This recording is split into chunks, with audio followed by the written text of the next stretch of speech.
Hey, so tonight we're going all the way in. We're not just talking about a Viking raid. We're going to step into a full Viking life, what it felt like to live in a cold wooden house on the edge of a fjord.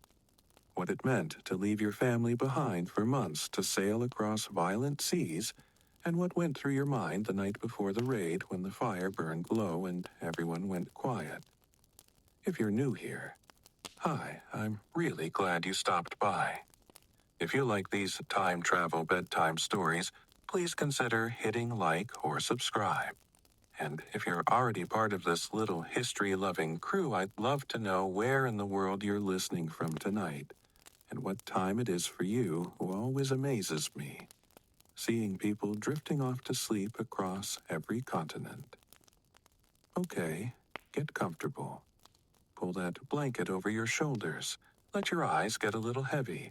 And let's step back in time to the late 700s in Scandinavia. Because right now, you live in a longhouse. You wake up not to an alarm but to the smell of smoke and wet wood. The sound of someone stirring the coals in the hearth. The soft shuffling of feet on packed earth. A baby crying in the distance and the quiet groan of old timber beams above you.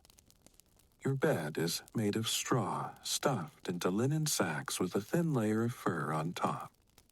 Not soft, not luxurious, but warm enough most nights. You're sharing it with your wife and two kids curled up tight against the cold. The dog sleeps near the door, ears, twitching nose buried in its tail. You sit up slowly, your breath curling. In the chill morning air, your shoulders ache from chopping wood yesterday. Your legs are still stiff from training with your axe out by the river. But this is normal. This is your life. You dress in layers. Wool tunic, thick trousers, leather boots with grass packed inside for insulation. You wrap your belt tight over your hips, check your sayaks at your side, and throw your cloak over your shoulders. It still smells like smoke and sea salt. Outside the longhouse, the village is slowly waking. Too, you can hear voices, the clanging of iron at the blacksmith's forge. Someone feeding chicken smoke rising from the chimneys of neighboring homes. Kids chasing each other barefoot across muddy ground. This place, it's not just where you live. It's who you are. Your whole world is here. Your father's axe buried in the wooden beam over the hearth. Your mother's woven tapestries hanging above the benches. Your children playing with carved toys handed down from your brothers. But soon you'll leave it all again. Because the raid is coming. You've been preparing for weeks repairing the ship.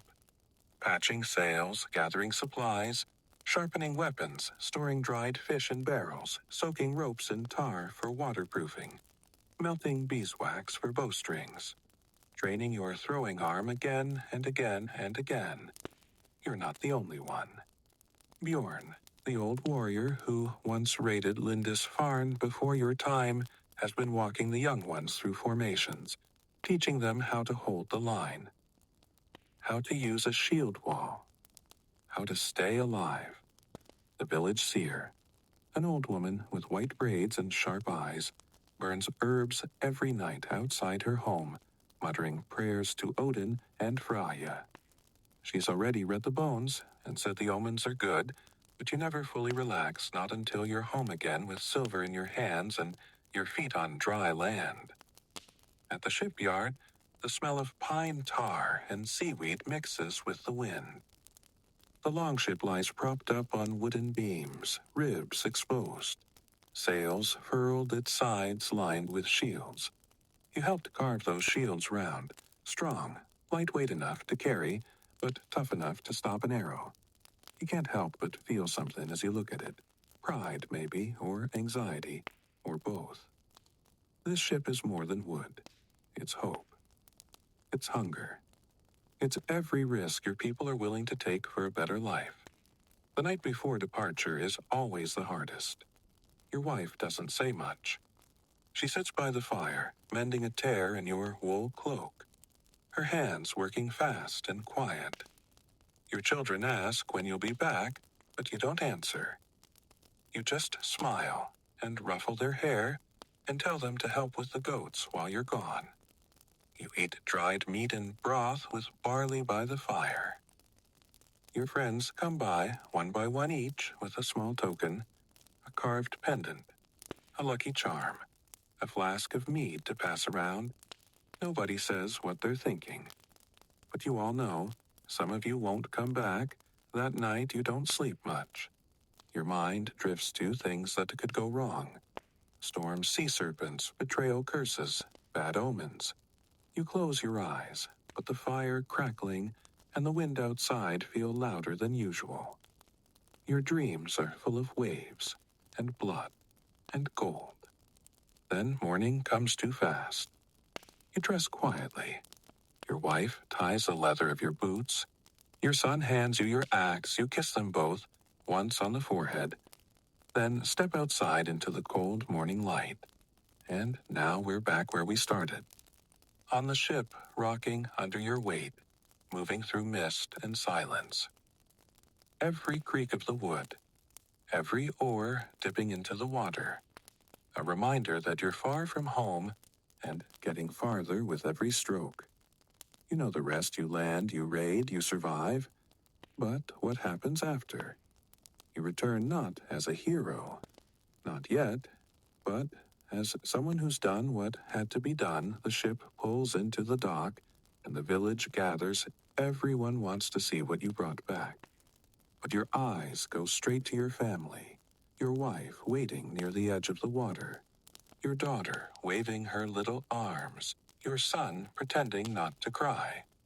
You carry your share of silver, not much, but enough. You give the priest's ring to your wife, and she runs her fingers over the gold without saying a word. She just hugs you, and you both stand there quietly for a long time. There's a feast that night, smoked fish honey mead, bread baked in ashes from the hearth. Someone brings out a drum, someone else sings a song about Thor slaying giants, and a few of the men reenact the raid with wooden swords and exaggerated groans. You laugh, but inside you're still on the ship. Still wet, still tense, still watching the tree line.